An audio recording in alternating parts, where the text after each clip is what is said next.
Hello. With me today on Success Tier is a very dear friend. He's a business analyst, an IT consultant. He's the head of the data management unit where he works. He's also a seasoned business intelligence instructor and consultant. He has consulted for various corporate organizations and government agencies. Please welcome with me, Mr. Larry Moluga. Mr. Larry Moluga, you're welcome to Success Tier. I'm so elated. I'm so happy to host you on this session of Success Tier. My pleasure. Yeah. Okay, so basically, we have been doing this series for about 2 weeks. Now, we've been talking about the post-COVID-19, the effects and the impact on the global economy. And I'm going to ask you a number of questions, and we really want to learn from you. We want to learn one or two things from you this morning. All right, Mr. Larry, what do you think everything that has been happening all over the world, it's been a tough time in different countries all over the world. So, in spite of all that has been happening, what do you think? Do you think that in post-COVID there will be changes? Obviously, the changes have started. Changes in corporate organizations, in governments, and the way they handle their health system and all that. Now, what are the new opportunities, or should I say inventions or innovations that you think will emerge after this whole thing is over? All right. Thank you. It's my pleasure being on Success Tier. I've been a follower of Success Tier for a while now on social media platform, and I really like what you are doing. Thank you. I really like what you are doing. Thank you very much. Keep up the good work. Thank you, sir. All right.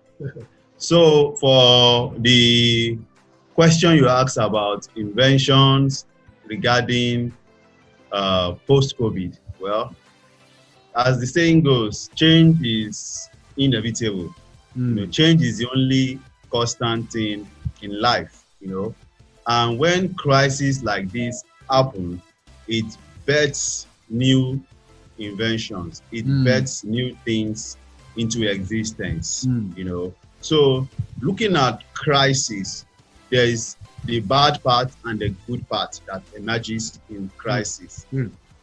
This is not the first crisis happening to the world right now. There was the Spanish flu over 100 years ago, and it changed a lot of things in the world. Right now, we thank God that we are not in the 18th century.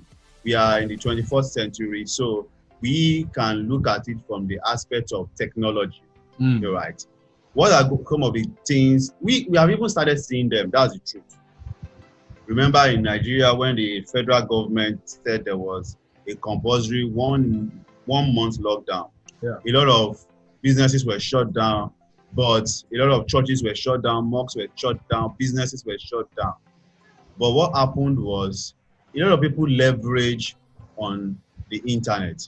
I tell people that, look, there are two worlds. There is the physical world we live in right now, and there is the internet world we live in. The internet world is as real as the physical world. It's just that it's virtual.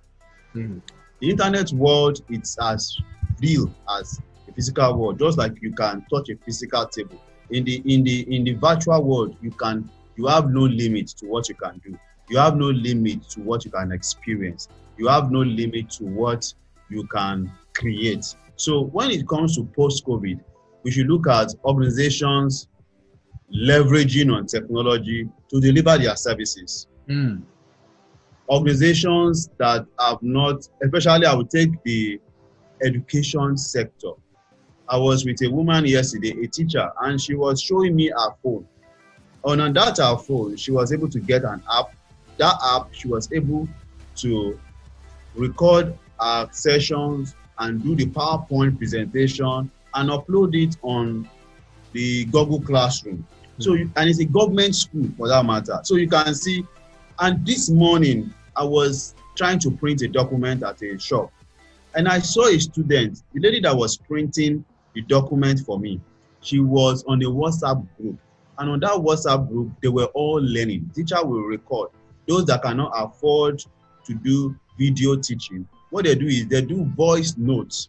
And they record, the teacher records all the voice notes and places it on the WhatsApp group, which consumes less data.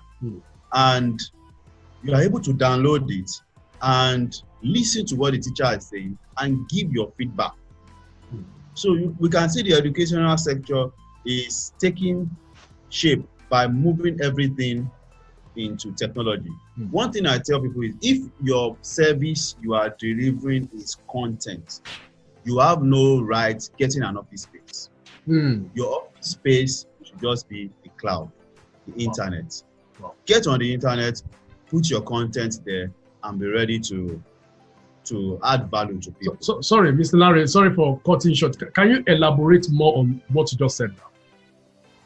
Okay, a lot of content providers, whether you are a motivational speaker, whether you are a trainer, whether you are even a preacher, because you are delivering service. You can leverage on technology to deliver your service. Wow. You just need to get on the internet, get the tools you need, and most of these things are self-service. Get the tools you need, get the platform you need, and start delivering your service easy. And if your service involves people paying for it, that even makes it easy. You just need to integrate, add a financial system to your website, and people subscribe, and you get paid, and you deliver the service. Let me tell you something that happened 2 days ago. There's a church I normally go, and this pastor wanted to celebrate his 60th birthday. He's a big pastor in that church. Do you know that he said they were going to do this birthday online, and they achieved it? How did they do it? They use all the technology, Facebook, social. There was cutting of the cake. The wife did his tributes. Then people all over the world connected to them through Zoom, giving tribute. Even the GO gave tribute through technology. And the party was done for over 4 hours. I said, wow, if you were in church, it's the same hour you will use. The choir sang, they sang, and you won't know that they were in different locations. So that's to tell you the power of technology. All the choir members logged into Zoom, and they were able to synchronize the song. The youth department did, the junior church did a presentation, the school, because they have a school, the school did a presentation. Presentation of songs, presentation of accolades, presentation of tributes from all walks, from all departments of the church. So that's to tell you, even birthday parties are going E. So when we are doing our birthday party now, it's going to be E birthday party, E celebration. But come to think of it, how do people eat? Okay, if there's going to be party, there's going to be party on Zoom. How do people eat jollof rice? Well, that can be handled. Except they can order it. Except they can order for them online, maybe. Order for them. But that's also a possibility. That's what they could send vouchers. They could send a voucher to people, and you use the voucher to go to the stores. They can even deliver the. Once they can be delivered to you, you call the store, they deliver to you. So I know if your business is not a business that needs physical contact with customers, then you can leverage on technology. What I mean is, if you are not in the business of until customers come and patronize you and pay for your service or your products before you get revenue, then you don't need to have an office space. Wow. You can leverage on technology. This is so amazing. That means most opportunities that will emerge, or that I even imagine now, are based on technology. Definitely. So what do you think? What skills? Now, someone said something one time that you get breakthrough when you have prepared yourself well for that breakthrough. Opportunity will show up when you have prepared yourself well for that opportunity.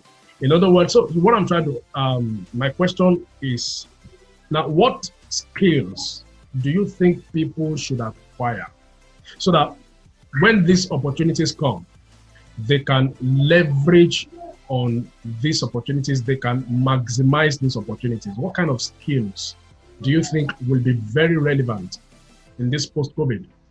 Okay, that's a nice question. Well, it's not even a matter of post-COVID now. I think post-COVID has come to stay. So it's something we are going to live with for a long time. So what are the basic skills you need? You need skills of using the computer. You need the skills of getting familiar with apps, whether you are using an Android phone or an iPhone, because a lot of people might not use computer, but you can do all you want to do on your phone. So you need to be able to know how to use various apps. There are a lot of apps that will be coming up right now that wouldn't have come up if not because of COVID-19. So a lot of developers are going to create a lot of apps, and these apps are going to solve problems for people. You need to get into the App Store and look at the apps that will be relevant to your skills. So for instance, if you are you want to go into graphics, you can use your phone. There are powerful apps that could help you edit audio, edit videos, and match those things together. And if you are into content, you need to look at apps in the store that are not expensive, that are free, that you can leverage on and use to deliver your content. And if you are even in the space of the retail, you need to leverage on using technology. So you need to leverage on using technology to sell your products, to sell your goods. Let people be able to order your goods. You may not be able to build the app, but you need to know how to gather the required people that will build the sites, and you need to be able to know how to manage the site yourself, because you may want to put different products at different times. And you also need to have marketing skills, and leverage on technology to deliver the marketing. You don't need to, it's not a big deal. All these social media have made it easy. You can set up an ad within 1 minute. You just need to fund your account and be able to set up an ad for any particular product or service you want people to buy. Do you know that on Instagram now, there are a lot of people selling on Instagram? I saw my sister today, and she told me she bought a table and chair for her son. She saw it on Instagram. If that man has not marketed it on Instagram, and what did the man do? Just took beautiful pictures of the table. The table had this cartoon, children like cartoon, Ben 10, cartoon pictures on it. It was attractive, and the boy likes cartoon. And the boy put those pictures there and put it on the social media and tag everybody possible. That is marketing.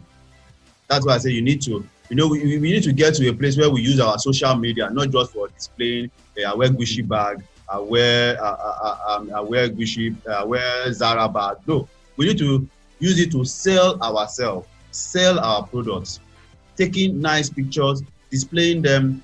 It's a form of advertisement. Let people know, let people contact you.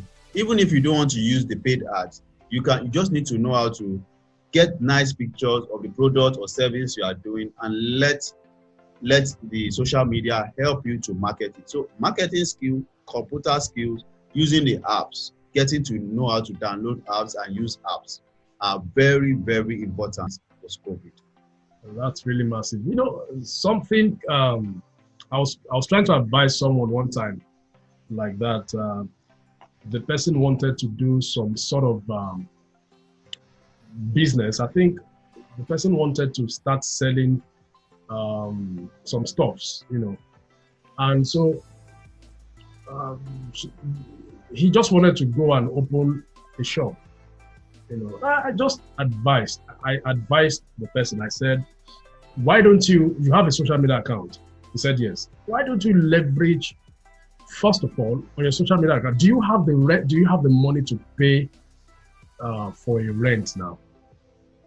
Why don't you leverage on your social media account? Because I've seen a lot of people sell much more than people who have shops.